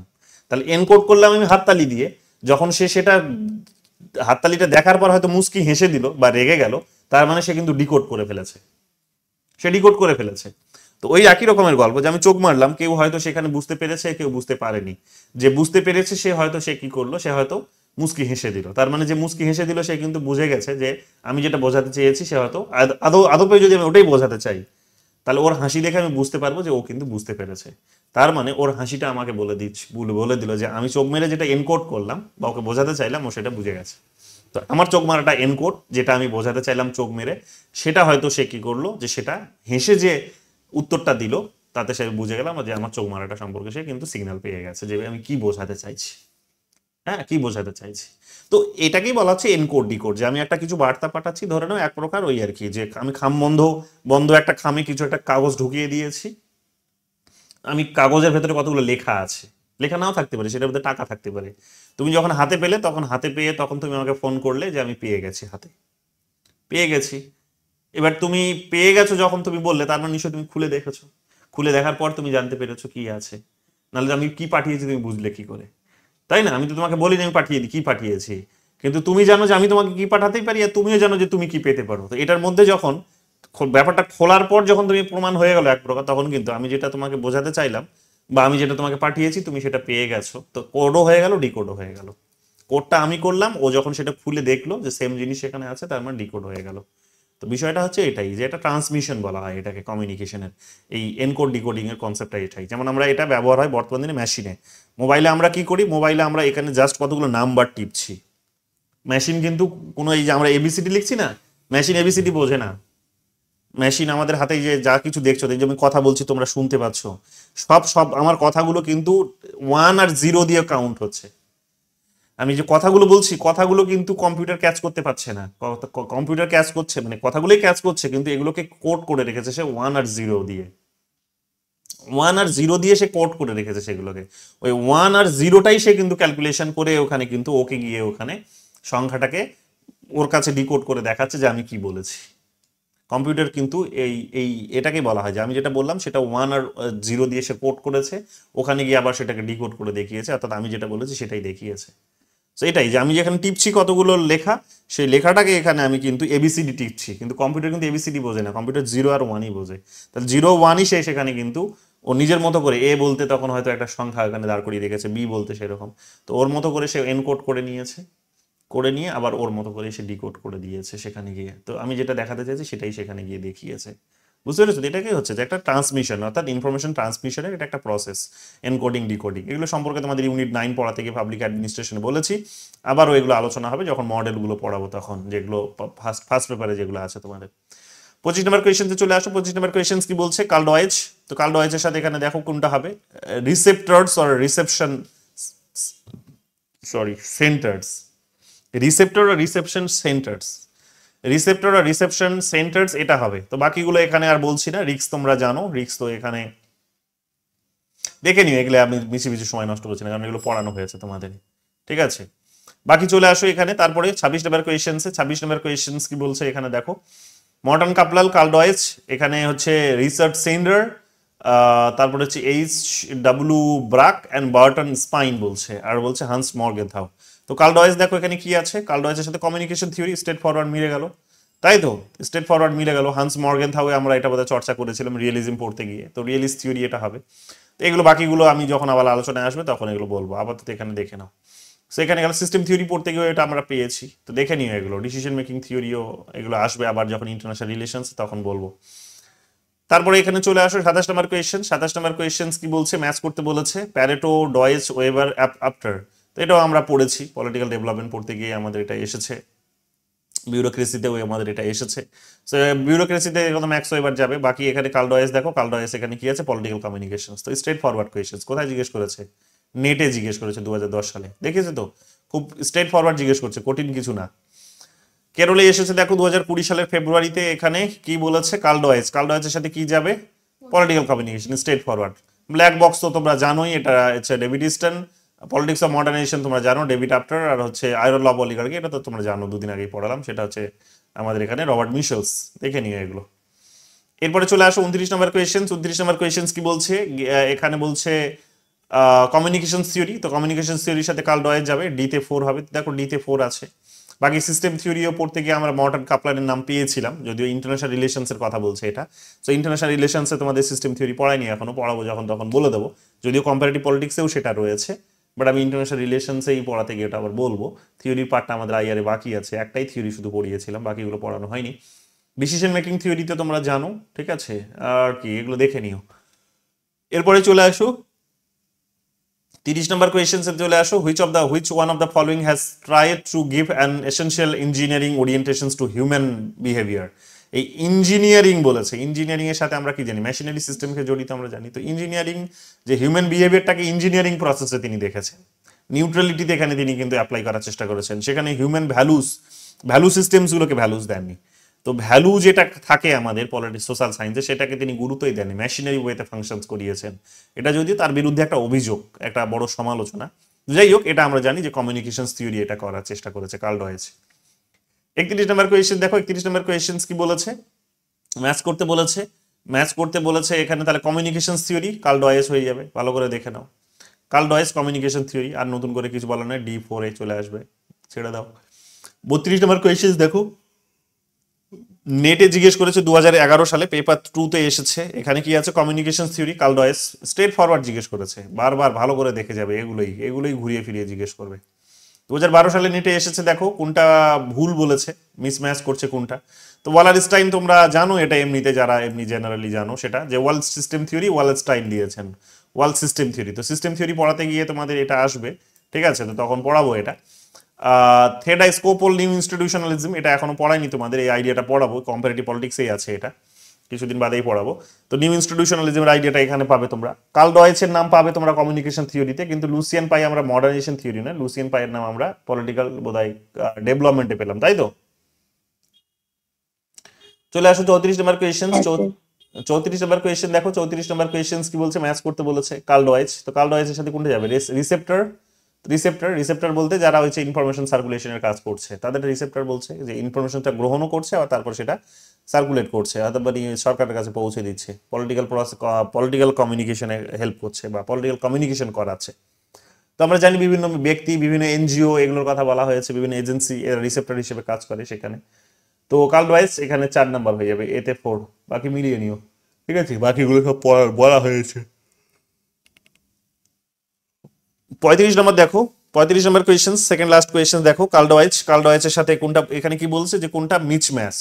তো ন্যাশনালিজম এন্ড সোশ্যাল কমিউনিকেশন, এটা তো তার দেখলেই যে 1953-তে তার বইটা বেরিয়েছে, 1953-তে, তাই তো। অর্গানস্কি, এটাও তো তার ঠিক আছে, the stages of political development, এটা আমরা দেখলাম, অর্গানস্কি কতগুলো স্টেজের কথা বলেছে, তাই না, পলিটিক্যাল ডেভেলপমেন্ট পড়তে গিয়ে আমরা পেলাম। ট্যালকট পার্সনের কথা এখানে তোমরা এখনো পাওনি, the structure of social actions, যদিও যে পাওনি বলাটা ভুল, পেয়েছো তোমরা, সোশ্যাল স্ট্রাকচারাল সিস্টেম অ্যানালিসিস পড়তে গিয়ে, বা সেখানে আমি তোমাদের হয়তো বলেছিলাম, কিংবা স্ট্রাকচারাল ফাংশন অ্যানালিসিস পড়াতে গিয়ে বলেছিলাম যে অনেকেই সেখানে জড়িত এই আইডিয়াটির সঙ্গে। তো Talcott Parson one of the earlier বলা যেতে পারে, যে আর্লিয়ার সেখানে কিন্তু একজন থিঙ্কার্স, সোশ্যাল সায়েন্টিস্ট। আবার তোমরা ট্যালকট পার্সনের নাম তোমরা এই ইয়েতে ইকোলজিক্যাল অ্যাপ্রোচেও কিন্তু পেয়েছো, ওখানেও কিন্তু সিস্টেম যে অ্যাপ্রোচ ছিল, স্ট্রাকচারাল ফাংশনাল যে অ্যাপ্রোচ ছিল, সেখানেও কিন্তু এনাকে পেয়েছো। ডেভিড আফটার তোমরা দেখে নাও, যে পলিটিক্স অফ মডার্নাইজেশন। তো কাজে এটা কিন্তু কোনোটাই ভুল নেই, এখানে নান অফ দ্য অ্যাবাভ হবে, সবই ঠিক আছে। চলে আসো লাস্ট কোয়েশ্চেন, বলো। এটাই হবে, এটাই হবে, তুমি আর স্যার করো না, এটাই হবে। আমি তোমাকে ওই দিন লিখে দিলাম না, এটাই হবে, তুমি দেখো, এটা আমার একটা আর্টিকেল আছে, ভালো করে দেখো। আলাদা কোশ্চেনে ম্যাচিংয়ে কিন্তু পলিটিক্স অফ মডার্নাইজেশন ডেভিড আফটারকে নেয়, পলিটিক্স অফ, এই কারণেই আমি আপনাকে বলেছিলাম, হ্যাঁ, পলিটিক্স অফ মডার্নাইজেশন হচ্ছে ডেভিড আফটারকে ম্যাচিংয়ে নেয়। শুধু এই দাটার কি পার্থক্য, হ্যাঁ, এটা কিছু যায় আসে না, এটাই হবে, ছেড়ে দাও। তারপরে দেখো এখানে 36 নম্বর কোয়েশ্চেন্স কি বলছে, There are two fundamental concepts of Carl Dweck's political communications theory. One is information and another one is feedback. সহজ, তোমাদের তো কত বারবার ওটাই বলছি যে একটা হচ্ছে ইনফরমেশন আর একটা হচ্ছে ফিডব্যাক। যে ইনফরমেশনস যেটা পেলাম আমি সেটা কি, সেটা যেটা পৌঁছলো পলিটিক্যাল সিস্টেমে, সেটার উপর ভিত্তি করে যে ডিসিশনসগুলো নেওয়া হলো, সেই ডিসিশনসগুলো নেওয়া হলো সেটা আদৌ ঠিক নেওয়া হয়েছে নাকি ভুল নেওয়া হয়েছে সেটা প্রমাণ হবে ফিডব্যাকটা কেমন আসছে। সো ফিডব্যাক আর ইনফরমেশন এই দুটো কিন্তু খুব গুরুত্বপূর্ণ। তিনি এই দুটোর উপর বিশেষ করে জোর দিয়েছেন, অন্যান্যরা অনেক কিছুর উপর জোর দিয়েছেন, বাট ইনি বলেছেন যে ফিডব্যাকটা, ইনফরমেশন আর ফিডব্যাক খুব গুরুত্বপূর্ণ। ইনফরমেশন কোথা থেকে আসছে, কার হাত ধরে আসছে, সে আদৌ যোগ্য কিনা সেই ইনফরমেশনসটাকে পাস করার ক্ষেত্রে, বা সে সেখানে কিভাবে সেটাকে ফিল্টার করেছে, সেটা হতে পারে যে সেখানে ফিল্টার করতে গিয়ে নিজের মতো ছড়িয়ে ফেলেছে, এবং সেখানে একটা ফিল্টার্ড ইনফরমেশন এসে পৌঁছানোর ফলে যে ডিসিশনটা নেওয়া হলো সেটা দেখা গেল যে আলটিমেটলি সেই ডিসিশনসটিকে ঠিকঠাক একটা ডিসিশন নিতে হেল্প করেনি, এবং দেখা যাবে যে ফিডব্যাকে আবার নেগেটিভ ফিডব্যাক আসছে। তো যখন নেগেটিভ ফিডব্যাক আসছে তখন বোঝা যাবে যে ইনফরমেশনে গন্ডগোল আছে। সো ইনফরমেশন অ্যান্ড ফিডব্যাক এই দুটো কিন্তু পলিটিক্যাল সিস্টেমের মধ্যে একটা প্রতিনিয়ত চেঞ্জ নিয়ে আসতে এবং উন্নতির দিকে নিয়ে যেতে কিন্তু হেল্প করে। তো এই দুটো আইডিয়া তার কিন্তু খুব গুরুত্বপূর্ণ, একটা হচ্ছে ইনফরমেশন আর সেকেন্ডটা হচ্ছে এখানে ভালো করে দেখে নাও, এখানে হচ্ছে ফিডব্যাক। এই দুটোর কথা তিনি খুব জোরালোভাবে বারবার বলার চেষ্টা করেছেন। সো এই গেল আমাদের আজকের কতগুলো বিষয়। প্রশ্ন এবার যদি তোমাদের কিছু জানার থাকে, বোঝার থাকে বলতে পারো মন খুলে, আদারওয়াইজ 16 জন 18 জন 16 না 18 বলো বলো বলো বলো। নোটে একটা কনসেপ্ট ছিল পজিটিভ এন্ড দাঁড়াও, নেগেটিভ কারো কথা খুব শুনতে পাই আর কমিউনিকেশন, কারো কথা এরকম কিছুই কিছু। শুনতে পাই না। দাঁড়াও, তো ওই জায়গাটা আমি বলো এবার বলো বুঝতে পারলাম না। বলো। হ্যাঁ, নোটে একটা জায়গায় পজিটিভ এন্ড নেগেটিভ কমিউনিকেশন এরকম কিছু একটা কনসেপ্ট ছিল, ওই জায়গাটা বুঝতে পারছি না। ফিডব্যাক ওটা নেগেটিভ এবং পজিটিভ ফিডব্যাক কমিউনিকেশন। তো ওই নেগেটিভ আর পজিটিভটা হচ্ছে যে ইনফরমেশন যদি ঠিকঠাক আসে তাহলে ফিডব্যাকটা পজিটিভ আসবে, ইনফরমেশন যদি সেখানে ফিল্টার্ড হয়ে আসে, যদি সেখানে বায়াসড আসে, সেখানে কিন্তু নেগেটিভ ফিডব্যাক আসতে পারে। অর্থাৎ তুমি সরকারকে বললে যে আমি চাই এখন যে আমাদেরকে চাকরি দেওয়া হোক, এখন সরকারের কাছে চাকরি তুমি চাইলে, সরকার এখন দেখা যাচ্ছে যে ডিসিশনটা নিচ্ছে সেটা হচ্ছে চাকরির নয়, সেই ডিসিশনটা হচ্ছে যে তোমাকে হয়তো সেখানে বিদেশে পাঠানোর ব্যবস্থা করছে। তুমি চাইলে চাকরি আর সরকার তোমাকে বিদেশে পাঠাচ্ছে যে ঘুরে আসো, একটু ট্যুর করে আসো। তো ইনফরমেশনটা তার মানে ওখানে ঠিকঠাক পৌঁছয়নি, ফিল্টার্ড ইনফরমেশন গিয়ে পৌঁছচ্ছে। ফিল্টার্ড ইনফরমেশন পৌঁছানোর ফলে কি হয়েছে যে তুমি এবার সরকারকে কি রেসপন্স দেবে, তুমি একটা রেসপন্স দেবে এইরকম ভাবে যে আমি যেটা চাইছি সেটা তুমি দিচ্ছ না, তোমাকে আমি আর পদেই রাখবো না। তো এখানে কি হবে, তুমি এখন হয়তো রাস্তায় আন্দোলন করতে বেরোবে। তো আন্দোলন হওয়াটা কিন্তু খুব মোটেও কোনো ভালো ব্যবস্থা নয়। তো কারণ অটোমেটিক পদ্ধতিতে যদি সমাধান করা যেত তাহলে তো ভালোই হতো। তুমি কেন তোমার নিজের লেবারটি নষ্ট করবে, কেনই তোমার নিজের সময়টি নষ্ট করবে রাস্তায় আন্দোলন করে? আন্দোলনের অধিকার তোমার আছে, তুমি করতেই পারো, ভালো, সেটা করো, কিন্তু কথাটা হচ্ছে যে তুমি করবে কেন? সরকার যখন এখানে দায়িত্ববান আছে তখন তুমি আন্দোলন করতে হবে কেন তোমাকে? উন্নত দেশগুলিতে এটা হয় না, উন্নত দেশগুলিতে খুব রেয়ারলি হয় এগুলো। কেন? কারণ সরকার যথেষ্ট দায়িত্ববান। তো তোমার ওখানে যেহেতু চাহিদাটা পূরণ হয়নি, ইনফরমেশন যেহেতু ওখানে নেগেটিভ গেছে বা ফিল্টার্ড গেছে, তো তোমার এখন ফিডব্যাকটা কিরকম আসবে? সরকারের বিরুদ্ধে বা সিস্টেমের বিরুদ্ধে নেগেটিভ ফিডব্যাক আসবে। যদি তোমার যেটা চাহিদা ছিল সেটা যদি ঠিকঠাক সেখানে আউটপুট হিসেবে বেরিয়ে আসতে পারতো, যে তুমি চেয়েছিলে চাকরি, সরকার তোমাকে চাকরিই দিয়েছে, বিদেশে ট্যুর করতে পাঠায়নি, তাহলে তোমাকে কি হলো? তাহলে তুমি কিন্তু এখানে এক প্রকার ধরে নাও যে সরকারকে একটা পজিটিভ ফিডব্যাক দিতে। তো ফিডব্যাক কী রকম আসছে সেটার উপরেও নির্ভর করে যে সিস্টেমটা আদৌ টিকবে কি টিকবে না। তো এটারই কথা তিনি বোঝাতে চেয়েছেন। এটা তোমাদের আমি আগেও বলেছিলাম যে এই থিওরিটা জন্ম হয়েছে বিহেভিয়ারাল রিভলিউশনসের হাত ধরে। বিহেভিয়ারাল রিভলিউশন যখন 1920 দিকে যখন আসছে মোটামুটি ভাবে, তখনই তোমরা দেখবে যে তারা একটা সিস্টেমেটিক ওয়েতে মেশিন যেভাবে ফাংশনস করছে, যেমন দেখবে না এখনকার দিনে বড় বড় মেশিনগুলো দেখবে, মানে একটা মেশিন জাস্ট খালি মেশিনের সুইচটা জাস্ট অন করে দেওয়া হলো, র মেটেরিয়ালসগুলো সেখানে গিয়ে রেখে দেওয়া হলো বা এখানে সাপ্লাই করে দেওয়া হলো, জাস্ট ওই র মেটেরিয়াল সাপ্লাই করে দেওয়া আর মেশিনের সুইচটা অন করে দেওয়া, জাস্ট এই দুটো কাজই সেখানে লেবারদেরকে করতে হয়, বাকি সমস্ত কাজ দেখবে মেশিন করে। কোকা কোলার ইন্ডাস্ট্রিজগুলো দেখবে, জলের ইন্ডাস্ট্রিজগুলো দেখবে, যারা জলের বোতল তৈরি করে, আমি ইউটিউবে এগুলো দেখি মাঝে মাঝে সময় পেলে খেতে খেতে। তো এইরকম করে আমি দেখি কি ওখানে সব মেশিন করছে, সব মেশিন করছে।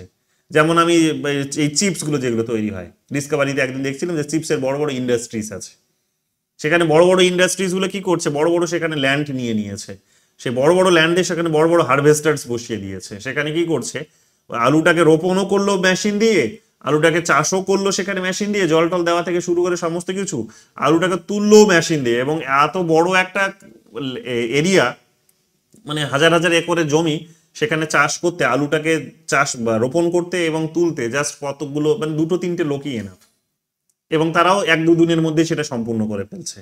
মানে হাজার হাজার সেখানে কিন্তু একর জমি।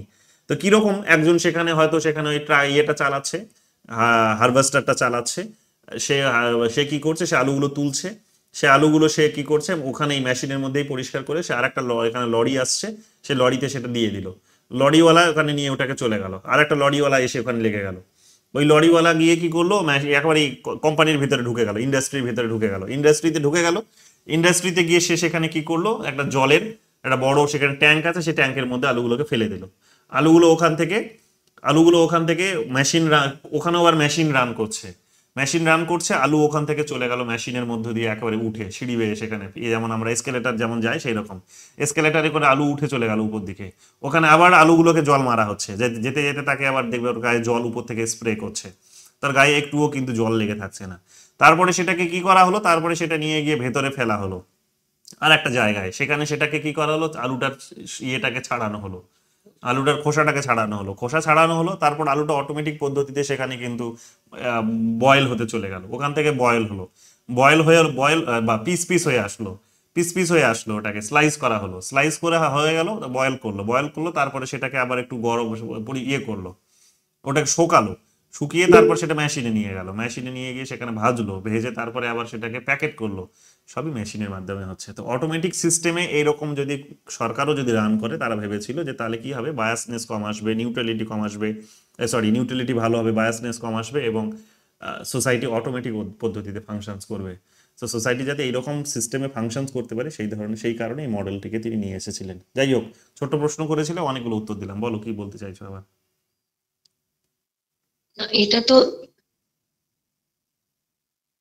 এটা ইন জেনারেল তো এমনি বোঝা যাচ্ছে পজিটিভ এবং নেগেটিভ ফিডব্যাকের মধ্যে, কিন্তু এখানে যেটা লেখা আছে যে পজিটিভ ফিডব্যাকে amplify change and can lead to instability or transformation, ব্র্যাকেটে রেভলিউশন অর ক্রাইসিস।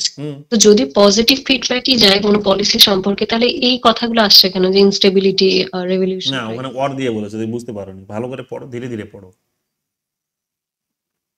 পড়ো, কি বলেছে ভালো করে পড়ো, আরেকবার বলো। amplifies change and can lead to instability or transformation. For example, revolutions or crisis. Revolution আসতে পারে, ক্রাইসিস আসতে পারে। তো রিভলিউশনস মানে তুমি নেগেটিভ ভাবে বুঝছো কেন? রিভলিউশনস তো পজিটিভও হতে পারে। গ্রিন রিভলিউশনস চলে আসলো দেশে, হ্যাঁ চলে আসলো, ওটাও হতে পারে।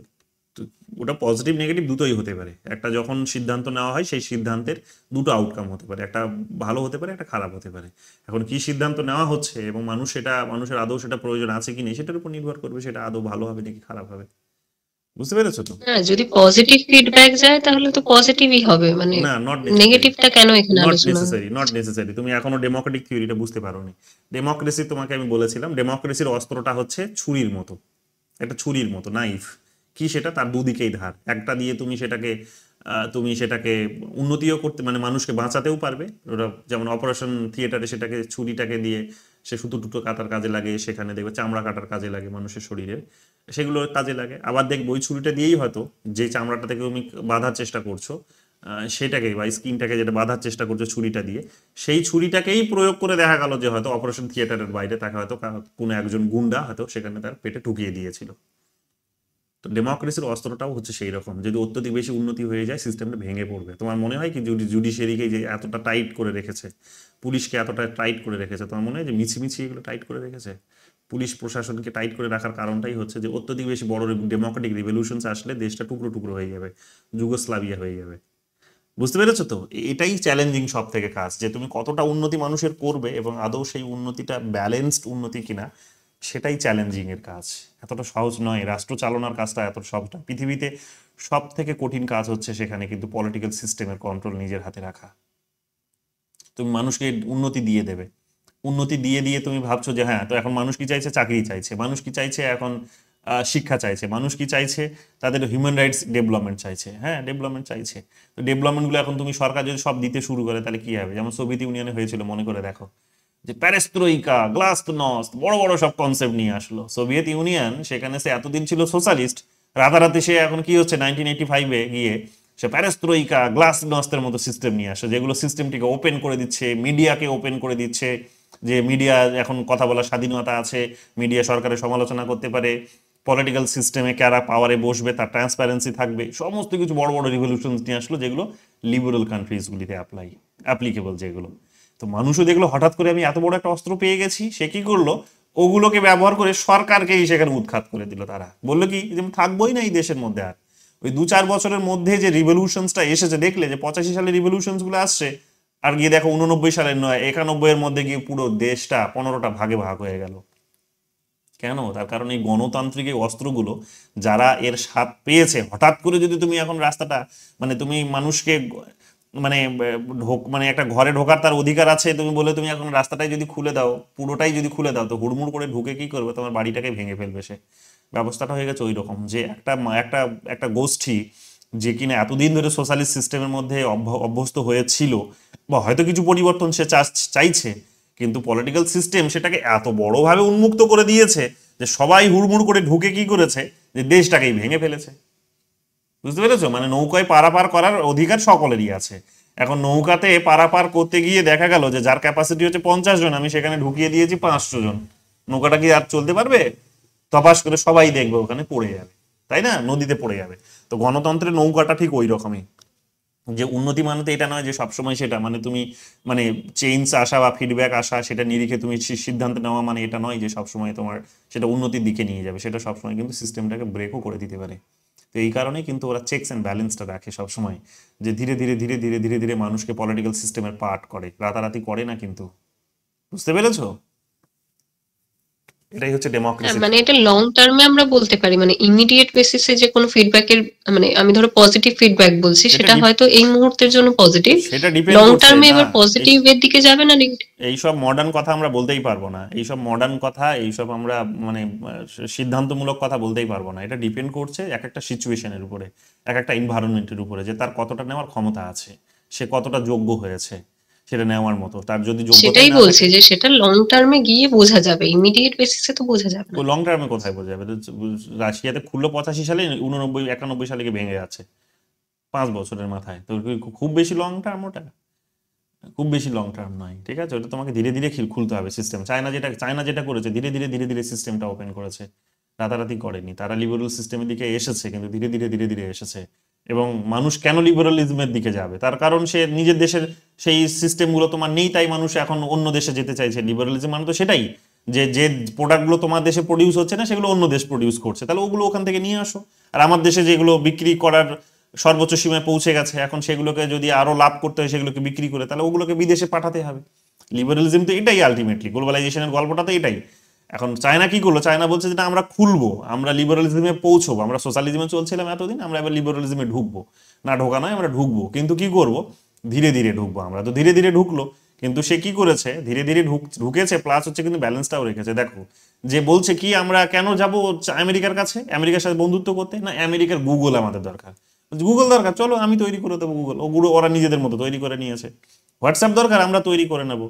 তোমার এখানে ফেসবুক দরকার, চলো আমি উইচ্যাট তৈরি করে দিচ্ছি। ওরা নিজেরা উইচ্যাট বানিয়ে নিয়েছে সেখানে। সো ধীরে ধীরে ধীরে ধীরে নিজেরা ওরা ডেভেলপ করে নিয়েছে, ওই ক্যাপাসিটিটা ওদের আছে।